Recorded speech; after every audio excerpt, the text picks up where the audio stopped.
Have you ever had a scammer call back begging for more gift cards? Listen to this. You got the card? When you will get the card? When you will get the card? Sure, give me a call back. Someone close to me was a victim of this horrific scam and was convinced to buy a lot of gift cards and give them to the scammer. The scammer called back multiple times begging for more gift cards. What you just heard was a snippet of one of those phone calls. Today, we are going to take a look at the tactics that they use to do this scam so that way you or someone you love doesn't fall victim to this scam.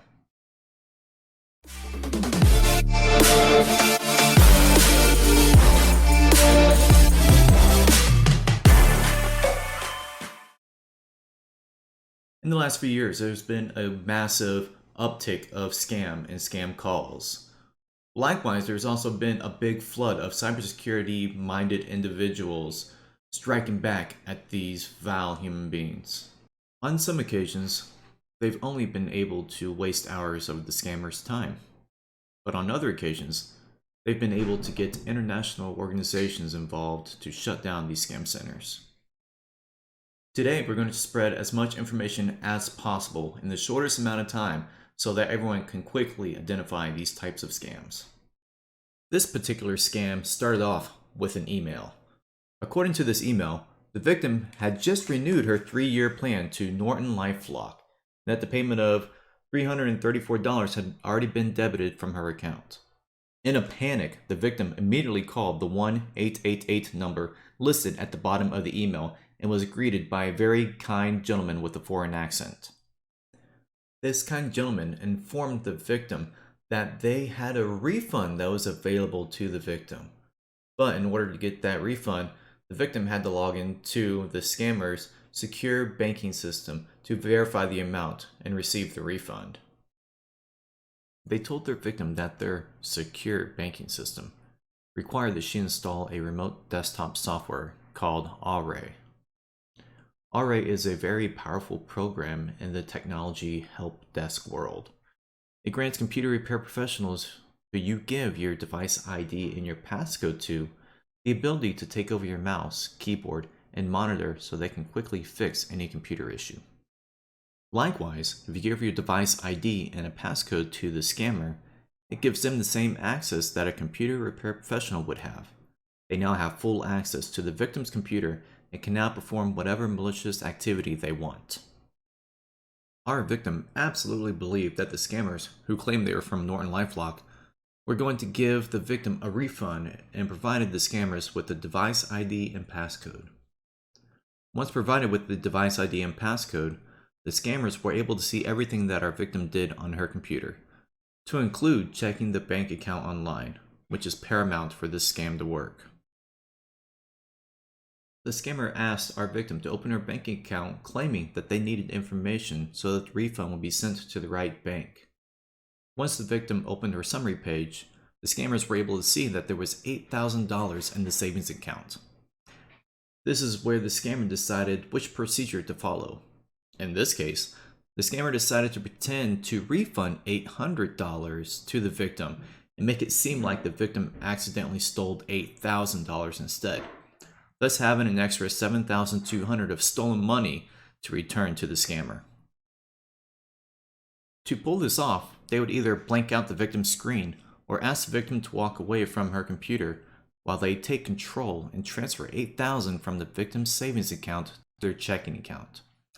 So when the victim goes to verify her checking account balance later, it will seem that $8,000 has actually been stolen by the victim.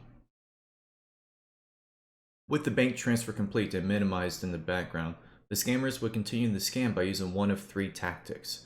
Open up a notepad, open up a command prompt, or have a fake website pretending to be the secure banking system, with hopes that the victim will type in the refund amount. Regardless of the method chosen, the crux of the scam is always the same. The scammer would ask the victim to enter in their first name, last name, and the refund amount. Since the scammer has access to the victim's keyboard, they would wait patiently until the victim entered 800. And then the scammer would add an extra 0 and hit enter, thus making the amount 8,000. Once the mistake had been made, the scammer would ask the victim to double check their bank account. Upon revealing that a transaction of $8,000 had been made, the scammer would begin to act audibly distraught, overacting and complaining about how the victim made a huge mistake and that it will affect the scammer's employment. Kitboga, a famous anti-scammer YouTuber, has a video that demonstrates this perfectly. You made a huge mistake. You typed $100,000 over there. No, it looks like What looks like? What looks like? 10 million. No, it's 100,000, not 10 million. Check your bank account. The amount has been transferred. E-transfer from World Bank, $100,000. Oh What my you did? God. What you did? All your money will be no. gone. All your bank Oh. account will be in Oh no. Oh, zero. All your bank account will be frozen. Why you did this? Why I you didn't did do this it on mistake? I didn't do it on purpose. After making the victim feel absolutely ashamed for taking too much money, the scammer offers up a solution to the helpless victim, taking advantage of their kindness and vulnerable state.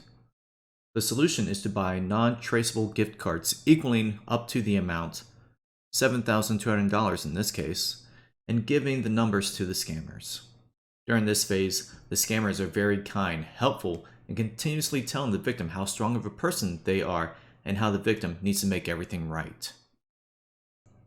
Once the card numbers are provided to the scammers, each card is drained of its balance, leaving the card companies and the law enforcement unable to recover any of that money and unable to trace it back to the scammer's bank account.